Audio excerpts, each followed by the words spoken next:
Hey, what's up? We're looking at it, solving inequalities. This is round 2. I got the first video, now I got this one. So if you need the extra practice, keep watching. Here we go. It's the same process every time. Distribute, combine, isolate, solve. Distribute, combine, isolate, solve.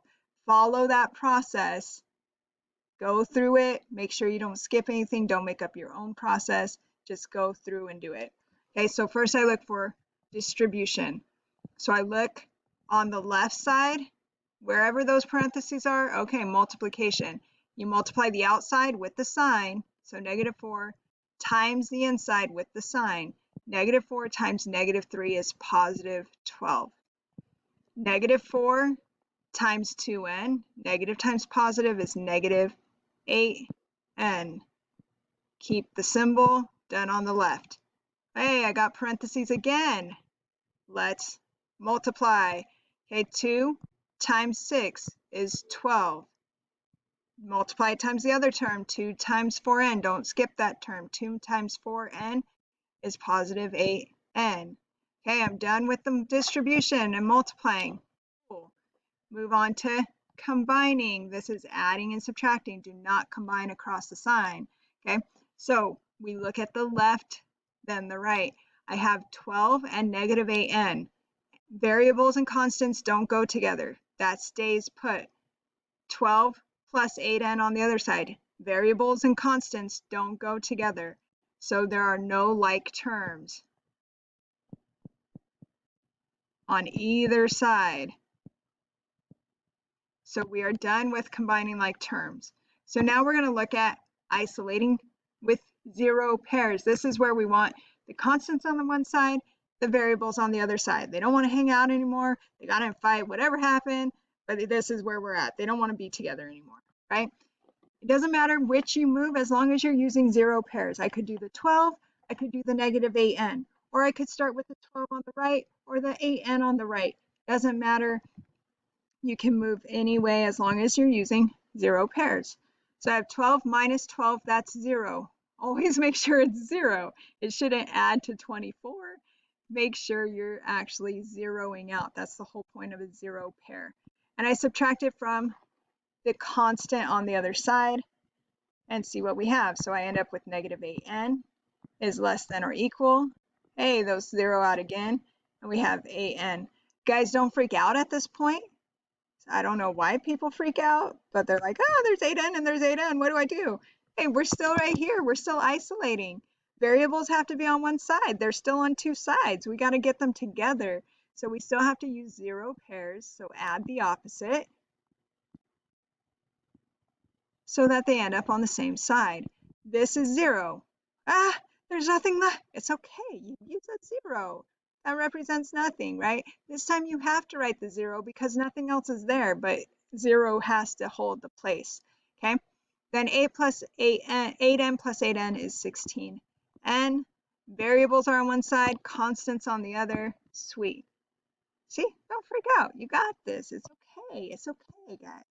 All right, so now we're on the last step where we want to solve.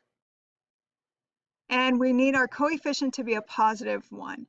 Right now it's 16. Coefficient's the number attached to the variable. It's 16. Divide by the coefficient. Anything divided by itself is 1. So I divide by 16, both sides.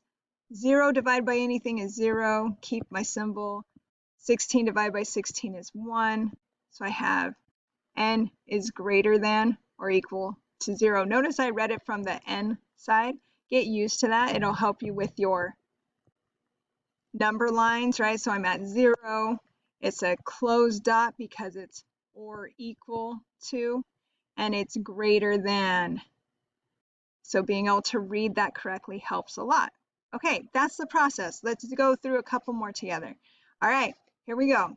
I look for distribution first. So I see the parentheses, I know how to distribute. Multiply, 8 times 1 is 8. Multiply 8 times 8x is +64x. Notice when I say positive, I write the plus sign. That keeps my operation in my lineup so I don't do funky weird things, okay? All right, is less than. On the right side, oh, I got parentheses. only what's directly attached is part of that. This negative 8x is just chilling, waiting for the rest of the party to arrive, okay? Let's go multiply. Negative 8 times x, negative 8x. Negative 8 times negative 11, positive 88. Distributed, distributed, done. Boom. Combine like terms. Don't combine across the sign. Look on the left. We got 8 and 64x. Variable and constants can't be put together, so it stays 8 plus 64x is less than. On the right side, oh look, I got x and x. Okay, so negative 8x, negative 8x. That is not 0, guys. Negative 8 and negative 8 is negative 16x. Don't lose the variable. Plus 88. Okay, I've combined like terms. Sweet, let's keep rocking and rolling. It's time to isolate using those 0 pairs. So again, it doesn't matter where you start as long as you use 0 pairs, right? I could start over here and I could do, hey, I want to move my variables first. Totally legal move, just as long as you use a 0 pair. So if I zero out this negative 16x, I add 16x. I add it to my x's. Notice I write the whole thing. I'm not just writing 16 because then I put it funky places. Okay, all right, so we end up with 8 plus 80x is less than, my x's are zeroed out, and I'm left with 88 on the right. Okay, I still have constants and variables on the left, so now I need to move. Look, on the right I have constants, so I need to zero out the constant on the left, put it with the right, make sure it's 0. 8 minus 8 is 0, so I have 80x is less than 80. Cool.